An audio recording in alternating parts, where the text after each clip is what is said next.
podcast. This is Court.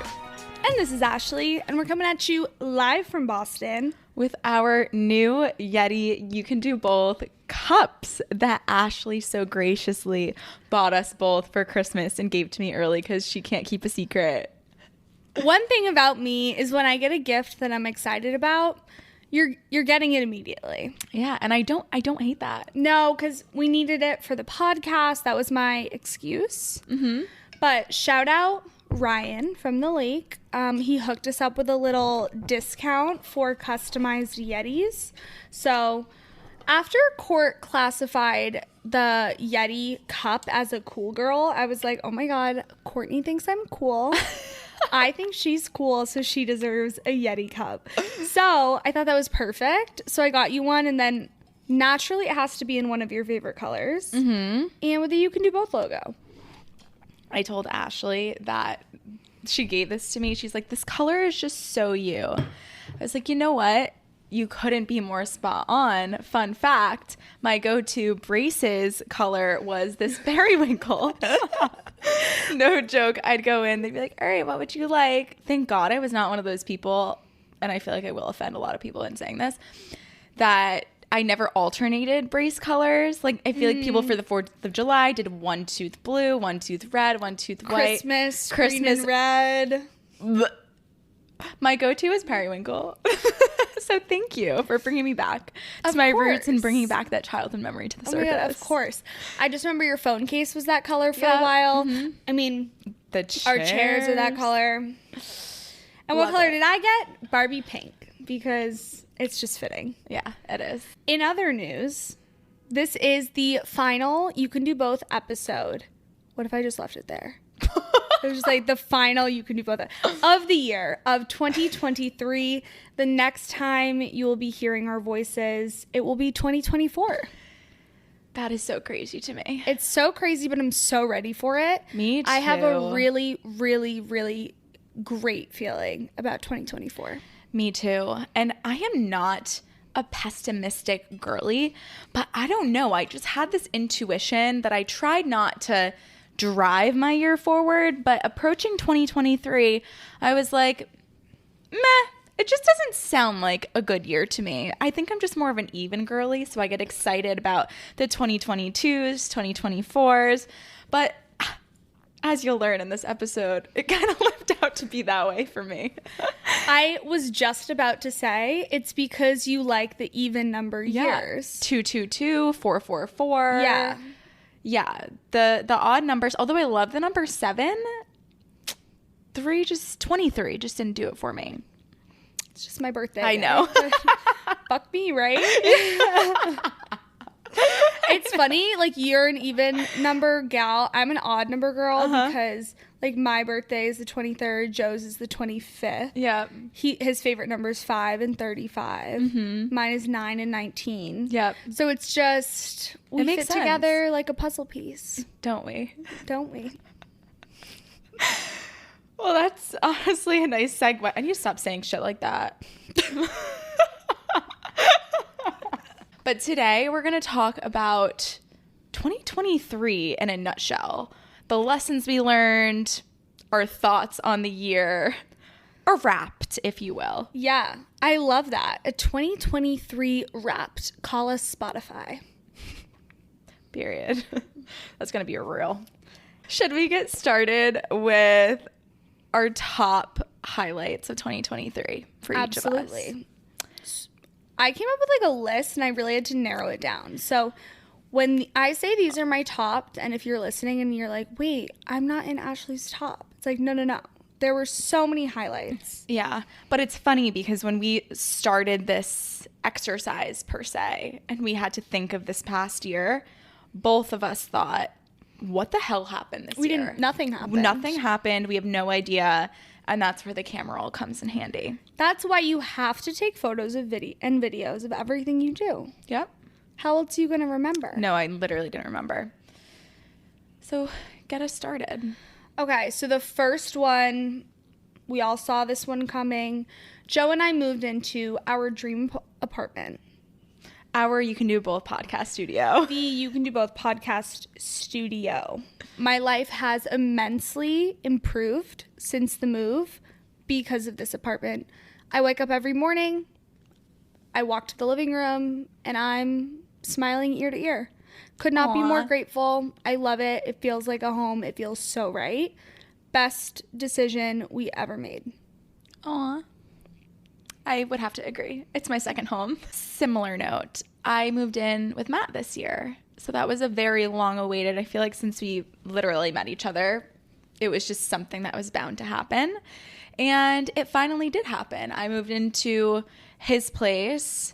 Full transparency, I was a little nervous how it was going to go because I didn't know if it was going to feel like my home too, because he lived there for so long without me.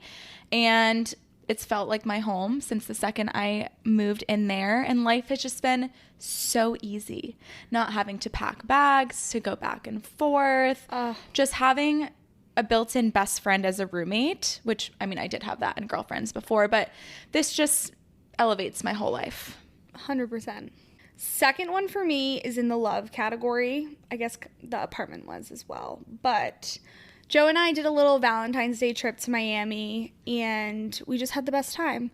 Stayed at the little Nobu Hotel in South Beach, and when I was scrolling through my camera roll, I was like, yeah, this was my favorite trip of the year for sure. Aw.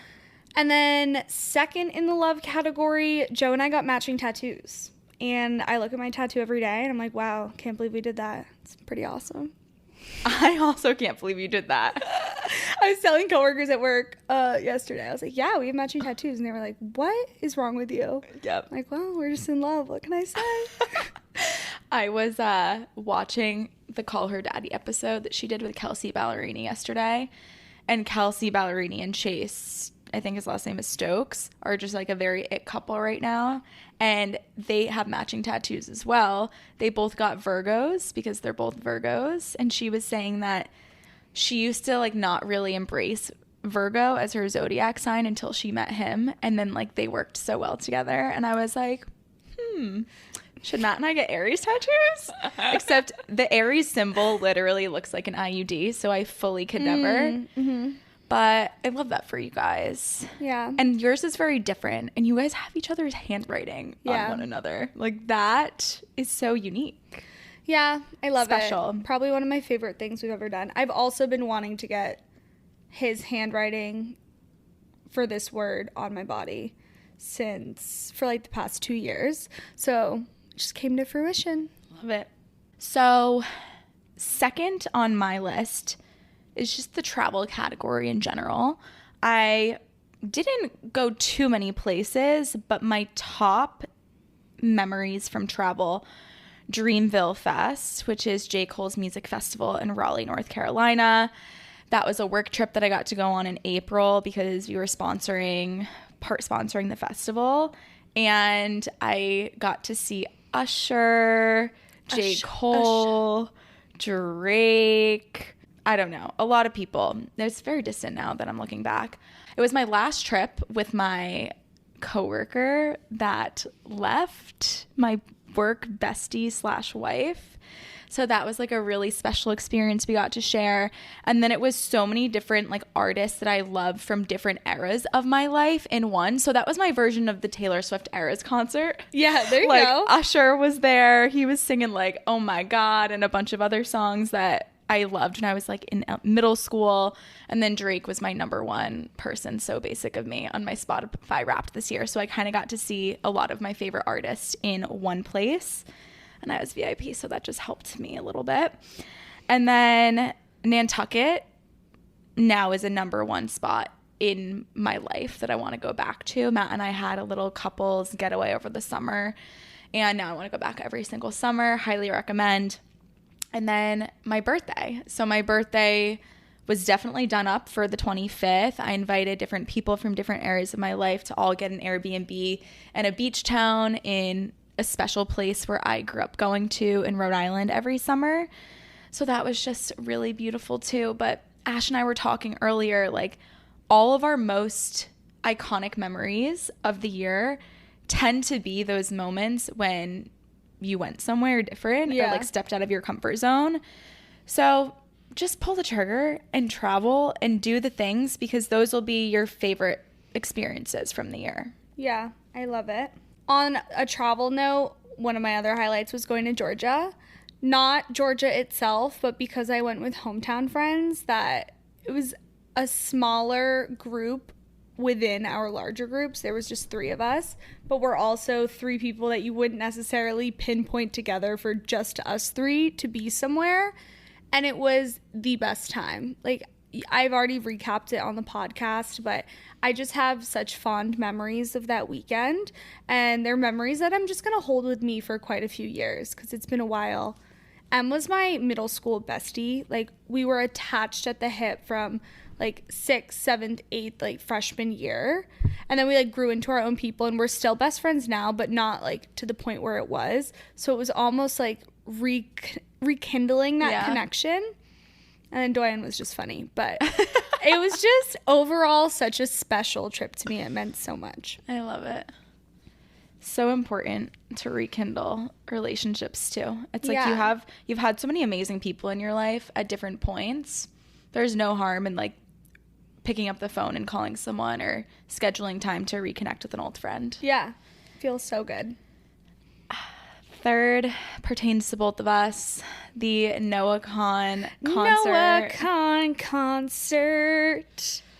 NoahCon defined my 2023. I really do feel that. Like, NoahCon, my top 5 songs on Spotify were all NoahCon, because all I did was listen to that album over and over again. Over and over and over and over and over and over and over again. It was just a recipe for magic that night. It was me, Ash, Joe, Matt. We stayed up at your lake house for the weekend, so naturally it was going to be a good weekend no matter what. Then we got really good tickets to see NoahCon thanks to your family friends in Lake Winnipesaukee. And we knew every single word. And we made like our little shirts. We made shirts. I forgot everything about that night was perfection. Yeah, it really was. Their freaking margaritas or whatever we were drinking, those strawberry things. Yeah, I think it was a strawberry margarita or something. It was so good. So good. We need to go back. Yeah, but just the way that he even had that big of a fan base in such a random town in New Hampshire, like, it makes me so happy that he's growing and he's where he is, and that we were here from the very beginning. Yes. Okay, second to last for me, Golf Girl Summer. I think I really embraced it this summer, and I had a lot of fun with work, with our little golf league, with Joe. All of it. I loved it. I'm so proud of myself for going out on my own and doing it with girlfriends. It was just a great way to get outside this summer and actually enjoy a season that I don't love as much. So definitely a highlight, and I'm excited to continue that. Yeah, me too. So would you say you had a better summer this year than past years because of it? Because of golf? Yeah. Okay, good. I mean, I always have a good summer because of the lake. But as far as being in the city, like to go golfing on a Tuesday night after work and do like a back 9 with the girls, so fun. Yeah. Thanks for bringing me along for that journey. Oh my God, of course. And I'm going to continue to bring you along. Yay. Second to last for me is new friends. Both of us, Ashley and I, have kind of in our own ways reconnected with old people, but also found like this beautiful new friend group, which is super exciting. And in 2022, I think that was a big theme, to make new friends and meet new people and just find your people in this weird phase of life where we just graduated college, entered the working world in COVID, and now it's just like weird or harder to make friends than it would be if we just graduated. So I'm proud of us. And I was just about to say, I'm so proud of us for putting in the effort and like going to meet new people, and like it's been rewarding. Like joining an intramural kickball team to make those friends. Like it was just really special and only the beginning. Yep. Okay, my final highlight for 2023 is family. So I became an auntie this year. So that's been fun and just a journey that I'm looking forward to continuing into 2024 and beyond. Mm-hmm. And then Joe and I went down to the Cape with my parents when they were just doing like a little weekend there. And it was just such a fond memory because it was the first time I felt like I was friends with my parents. Like we met them down in the Cape and just tagged along on their plans. And it felt like I was becoming like really good friends with my parents, and they weren't just, you know, bringing me on a family trip. Yeah. It was special, and it felt like a milestone. And we just have the best time with my parents. Like, I'm so grateful to have them as parents and friends. So I feel like that trip was kind of a turning point. And then final one for family, my sister did move to the city, and I just think everything that's come with that has been so rewarding. With our Sunday suppers, Morgan and I started going grocery shopping together on Sundays, and it's just really nice. I think her and I's relationship is flourishing. Aww. And it's really beautiful and special, and I've been waiting for this moment my entire life. And I think that now that she's in the real world as well, and we're just trying to figure out our 20s together, we can lean on each other more and not have it be in our childhood home or under my parents' roof. I'm gonna cry. Those were all so beautiful. Yeah. I don't have any family memories. That's okay. That's okay. No, I know. That was super sweet. And I also love that Morgan's in the city, because I feel like me too. It's nice that can now be seen similar to how you said your parents are now friends. Like, your sister can also be a best friend too, in a different way. Exactly. To close us out on these most memorable experiences of 2023, of course, we have to give a big shout out to the podcast and the momentum that we've had. The hats that Ashley's wearing right now was our first product that we dropped, and it literally sold out within a couple of hours, which was so exciting. We had our first community event, which is definitely something we want to lean more into in 2024.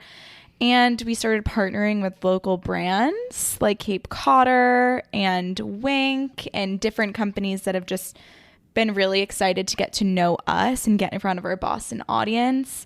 Has been so exciting and just is giving us life and excitement for what's to come next year. Yeah. That was a huge highlight. Yeah. Oh, and these chairs. Oh, couldn't forget these bad boys. So moving on, we wanted to review some of the trends that we're going to carry. Trends from 2023 we're going to carry into 2024. And then a couple that we're going to leave behind. Mm-hmm. I think Court and I have some differing opinions on these. Mm-hmm. But let's go through them. First one, cargo pants. I love them. I hate them.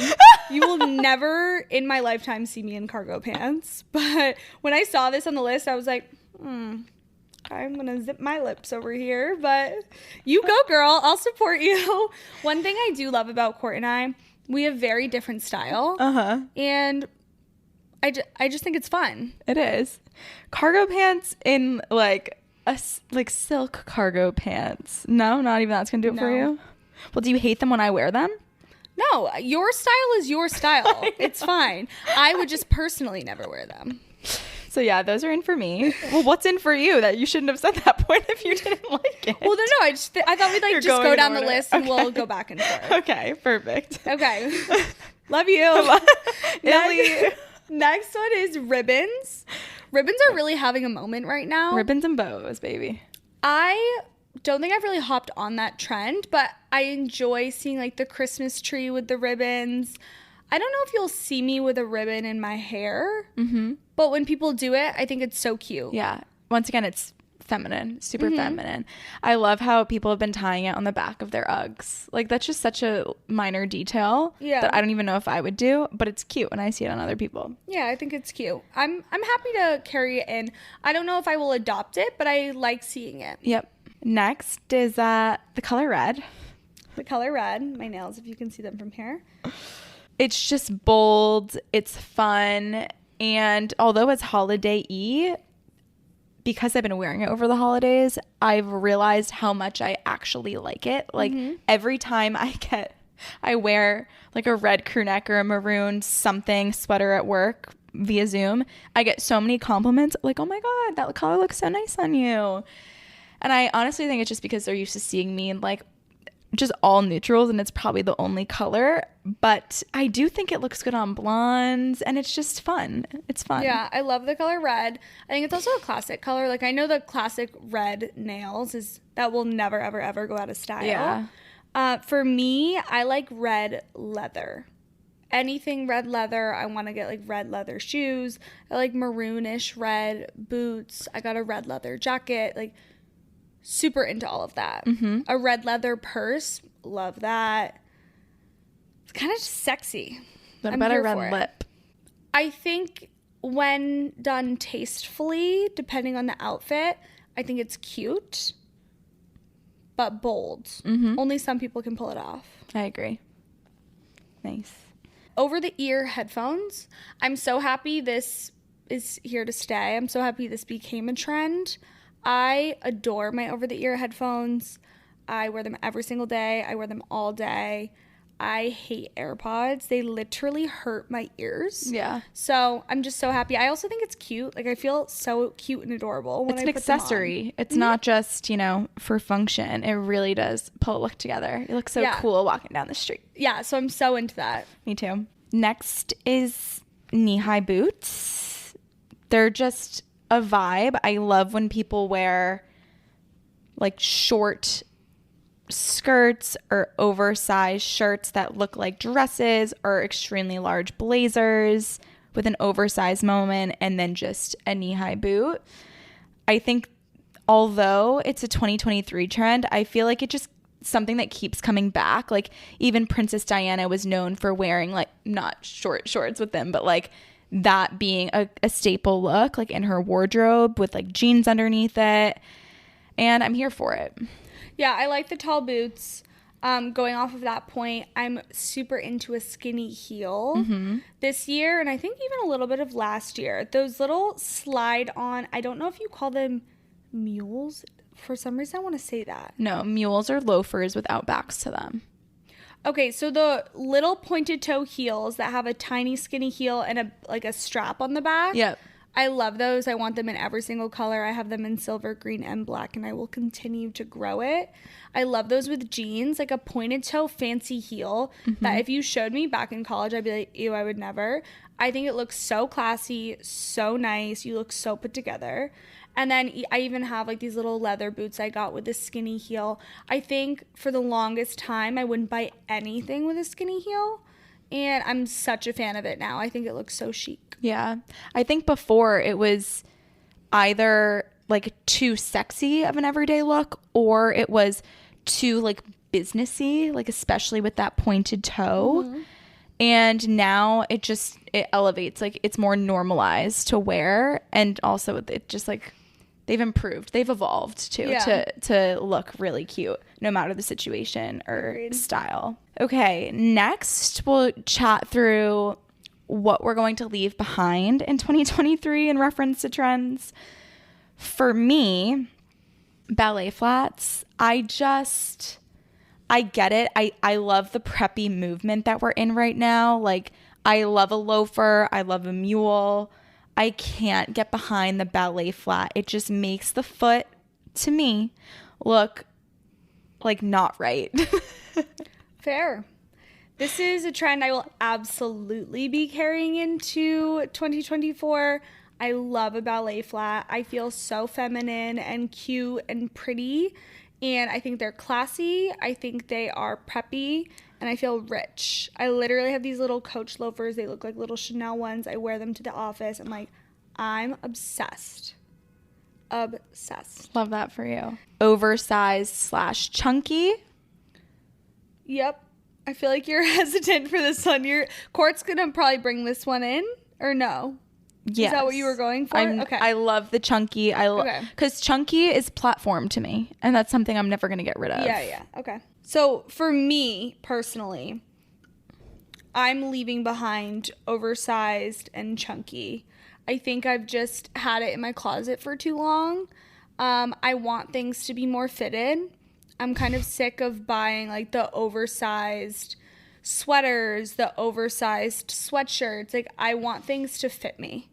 I want them to accentuate my figure. That's very valid.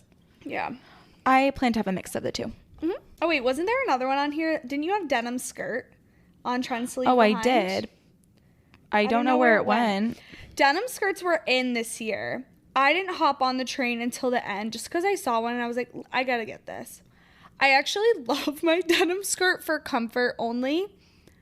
I don't think it's a stylish fit, but I'll probably still wear it. I think it will be retired for me by the end of 2024. I'm still gonna wear it though. It is so comfortable, like way better than jeans.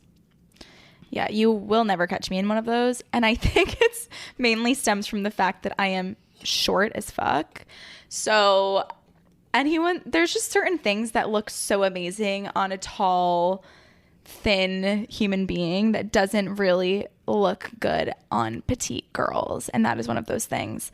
But I do have my denim strapless dress that kind of has the skirt vibe to it, which I love. Yep. And the final thing that we are leaving behind is the dad shoe.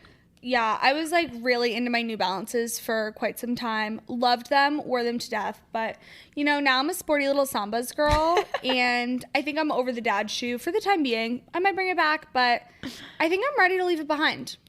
Good. I've had them for a while, so I'm ready to move on. Love it.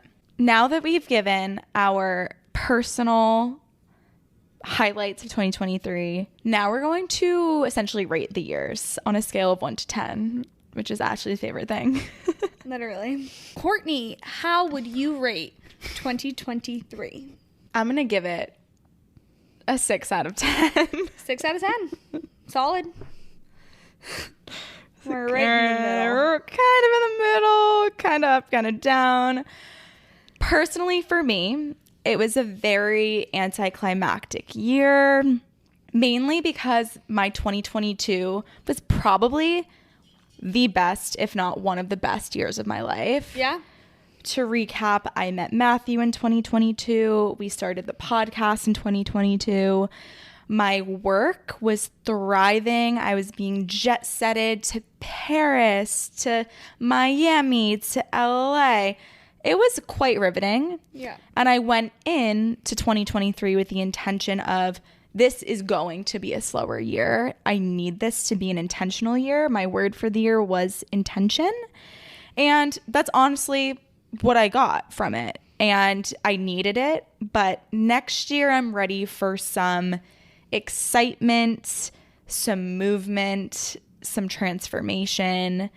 And then also, like, I think the state of the world has just been very meh, if not so great for a lot of people. And I feel like the energy has just been in the air, honestly. Yeah. Like, there's been a lot of layoffs. The markets are going crazy. There's some unrest in different parts of the world. And for that reason, I'm going to keep my rating very mid, and my answer is now complete. Yeah, I love it. I think that was a really great answer. How would you rate yours? I would rate 2023 a solid 7. I would say 6, but like I don't want us to have the same answer. And honestly, I don't think mine was as low as a 6. It was a 7. It was solid. It was a good year. It was fine. I had good memories, but it didn't have, like, the juice. It didn't have the pizzazz. Like, I'm a pizzazzy gal. Yeah. I need more energy. My word for the year was present. I think I did live very presently. I think I learned to appreciate the little things in life. Yep. And to enjoy my home and enjoy the grocery store and going on walks. But in 2024, I want to enjoy a trip to Europe. I want to go skiing around the world. Like, I want to do more. Yeah. I want to enjoy the big things in life now. And 2023 was all about enjoying the little things. Yeah. Which is so important. So important. But yeah, I think I'm right there with you. I'm ready for a little chaos. Let's frickin' do it, baby. Yeah. The reason why this is a 7 out of 10 also, this was my year to travel because of my work's rollover vacation days, I had almost double the vacation days. It's a one-time year thing. All year, I was telling myself, I'm going to travel. This is my year of travel. This is my year of travel. Your girl did not book anything. This was my opportunity to do a 2-week trip to Europe or to go on a ski trip out west like I've always wanted to do. I went to Vermont. I went to Georgia. I went to Miami. All great things, but I had the time off and I didn't use it. And I think for that, I'm a little bit disappointed. On top of that, mentally, I was just feeling meh the whole year. There was few times when I was on top of the world. Yeah. Well, you know what? We needed this year to appreciate how amazing next year is going to be. Totally. And this year gave me like a really good feeling about the foundation of my life. Yeah. And I'm like, okay, I'm in a good spot. I feel like I'm kind of figuring myself out. I'm feeling good and I have a solid foundation and now I'm ready to be great. Yeah. I honestly couldn't agree more. We were clearly on similar wavelengths because I feel very similar. So that sums up our rating of 2023. Now let's get into the lessons that it taught us and also what we're trying to take into 2024 to make sure that we build on the foundation that we created for ourselves in 2023. So the first lesson learned is the energy you put towards something is going to be what's obviously reciprocated back to you. And this can go in both like a negative and positive direction. I unfortunately learned it as a negative and then twisted around to be a positive. But essentially at the beginning of 2023, my company was told that we were going to have an insane layoff basically. And they told us this months before it was going to happen. So as you could probably imagine, it bred a lot of toxicity, people being fearful of their jobs, rightfully so. And then ultimately the layoffs happened and I was the sole person on my team to be kept around, which is quite an adjustment. I feel like there were feelings of kind of guilt that I was still around when like people I loved and adored and worked with forever were no longer there. There were feelings of, oh my goodness, like the work that I have loved for the past however many years is now going to drastically change. And it felt like I needed to rebuild in an environment where I didn't know if I wanted to be part of or be building where I was. All to say, this toxicity made me have like a really negative outlook on my day-to-day life that takes up so much a part of our lives. And so for a really long time, I was just feeling pessimistic, not being maybe as productive as I could have been, just wasn't giving it what I know I could give. And one day I woke up and I was like, you know what? Like I have the power to turn this around and I'm letting other people's energies and the environment that I'm in really take a toll on my outlook and how I'm operating. And literally since that day, I was like, this is actually a blessing. This is an opportunity. Now I can maybe pivot and do some things a part of my job that I didn't get to do before. Now I have the opportunity to build a team. I was able to hire someone eventually to like replace someone despite layoffs. And now I'm growing in like my leadership skills and my managerial skills. And I just really think people have the power to twist a situation into the light that they want to see it. But the second I stopped exerting negativity into what I was doing is when I got to actually live like an optimistic, productive way at work. So that was a lesson. And then in that same sentiment, if you put good things in, you're obviously going to get good things out. And yeah, so this is something I definitely learned this year. I mean, we all know, right? It's like, oh, if I work hard, I'll be successful. But like everybody constantly wants to just complain about how hard it is to become successful and how these people are just lucky and they don't put in the work. But last February, maybe, ? Court and I were like, let's try to like grow on social media. And we committed to posting every single day, but each of us would post every single day on our Instagram and TikTok. And when our Spotify Wrapped came out, 91% of our audience now found us in 2023. Yeah, and we had this podcast for a year before. We grew our listeners by almost 800%. That is unreal, unbelievable, and it was a direct result of like, if you work hard, you will be rewarded. Yeah. And I think that's such an important lesson to learn, because it's so much easier to sit back and say, oh, it's so hard. Why isn't it happening for me? Why is it happening for other people? But if you work hard and you put in the effort, you will see a return. Yeah, it just takes some time. Yeah. And we started out 2023, I think, with less than 1,000 followers. I think we might have had like 700 followers or something.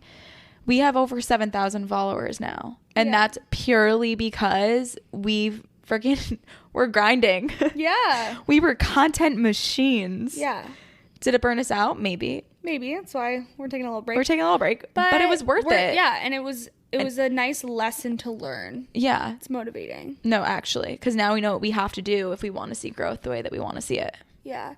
And then just to add to your point of negativity breeds negativity, people who are negative, it's so easy to find yourself like shit talking with them and talking bad about people and things and actions, and oh my God, it just drains you. Mm-hmm.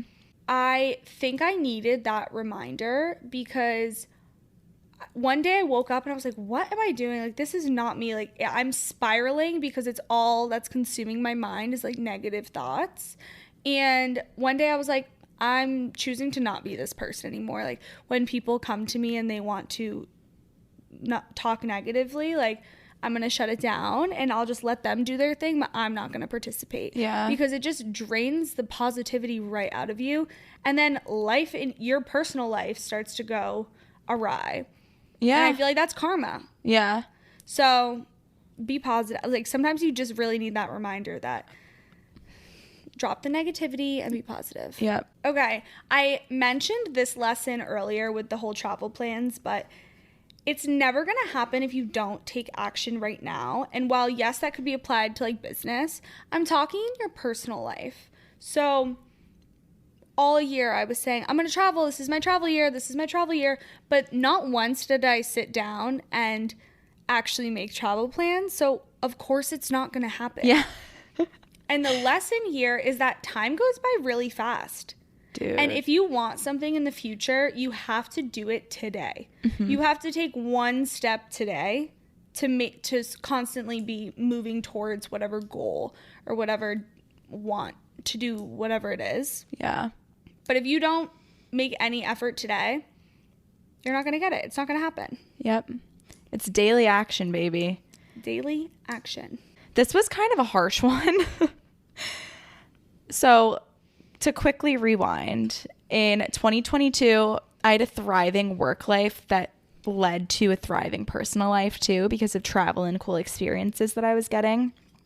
And when things pivoted this year because of natural budget cuts and whatnot, I realized that I didn't really know who I was outside of my work and the cool experiences that I got to thankfully experience previously. And even in like conversations with people, and they'd be like, how are you? Or, you know, what's been going on? Or I'm meeting someone for the first time. My go-to response to a question about, I don't know, like, who are you? I'm like, oh, well, I work in marketing at this and that. And I'm like, hold up. That is not my identity. And I think although I'm talking about work in this example, that goes for anything. That goes for who you are in a relationship. That goes for who you are in your situation. Like, I really do think that you need to focus on yourself and figure out like who you are removed from your external factors, because at the end of the day, external factors can change, and because you have no control over them. So you could lose your job tomorrow and then it's like, wait, who the hell am I? You can lose someone in your life, or someone decides to move away or do something, and all of a sudden you're questioning kind of what your life's purpose is if you put all of your balls in one basket. So that was definitely a lesson that I learned. I was like, oh my goodness, especially when I was tying my identity so closely to my work, and my work that I used to love and used to fuel me all of a sudden started to drain me. I felt drained all the time. Kind of putting boundaries up, and then I had to do some like inner work. Like, what do I like to do? Like, what hobbies can I get into? Like, what things excite me outside of maybe some external things? And yeah, I feel like I'm a better person for it now, and I feel less affected by like other things happening around me because I have a better idea of kind of who I am without other things. Yeah, I love that. My final lesson learned is your inner circle is really all you need. And I say this because at the beginning of this year, I was so set on wanting to meet new people and have new friends, and I just think I was thinking the grass was always greener with having more people in your life. But I do think 2023 was the year that I learned to cherish and value those close to me. Yeah. My sister, you, Joe, like my old roommate, my hometown friends. Like, I have my cup is overflowing with people who care about me and people who I care about. I don't need anybody else in my life, and anyone that I meet and that I find that proves value and like we get along, they're only going to add to it, but I don't need to seek it out. Like, truly, the people I have in my life, I'm so grateful for, and I think I needed this year to really reflect on that, be present with them, and come to that realization. Yeah. Less is more. It's like just acknowledging what's in front of you. Like, that is what presence is. So and I feel like society makes you think that you need to have this big friend group and you need to have X, Y, and Z. But if you just cherish and like, what's the word? It's like a plant. Like, you got to water it and you watch it flourish. But like, if you're just seeking other things, you're not going to be able to appreciate all that you have. Yeah. Okay, final one, which I think both of us can really resonate with, is micro joys are what make the world go round. Yes. It goes really well with your present word, and same with my intentional. It's just, life is filled with peaks and valleys, and you can be on your way down somewhere, you could be on your way up somewhere. But I like witnessed this girl speak at an event that I had a few months ago, and she wrote a book called Micro Joys, and she had this presentation and this graph, this visual graph of life that was literally just like a wave. And whether you believe it or not, the majority of your life is spent either on the come up or come down, but you only really acknowledge the highs and lows. So if you don't make the most out of the come ups and come downs, then you're doing your life a disservice. Yeah. So finding little things like, I'm not going to ramble a bunch of them because I think we can get the grasp, but like the coffee, the extra time you get to spend with the loved one, like little things that make every day worth living. That's that. Yeah, I think you and I had a lot of conversations about micro joys. I can recall so many times that I just called you and I was like, I'm just having a really good day. Yeah. It's just a really good day. And I would list off, I don't know, 3 micro joys that happened throughout the course of my day. And you're like, I love that for you. This is great. Like, I think we just flowed positivity through each other all year long. And it was nice. And I think whenever you called me about something great that happened, it made me reflect on other great things. And it's just it's reciprocated. Yeah, what's like a spiral effect? A snowball effect. Yes. Yeah. Aw, a spiral effect. Spiraling? No. No. No. I'm gonna spiral though if we don't wrap up. No, we're done. Wrap it up. We're done. And with that, guys, congratulations. We made it through 2023. I'm so proud of you guys. Yeah. And me and you. We made it. I'm so freaking ready for 2024. You guys have no idea.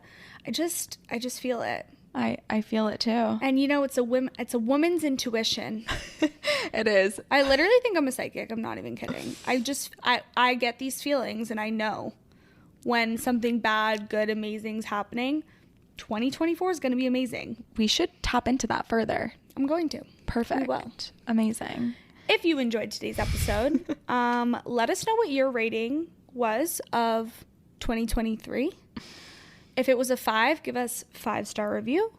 Send it to a friend, and we will talk to you next week for anti-New Year's resolutions. Happy New Year, guys. Happy New Year. See ya. Bye.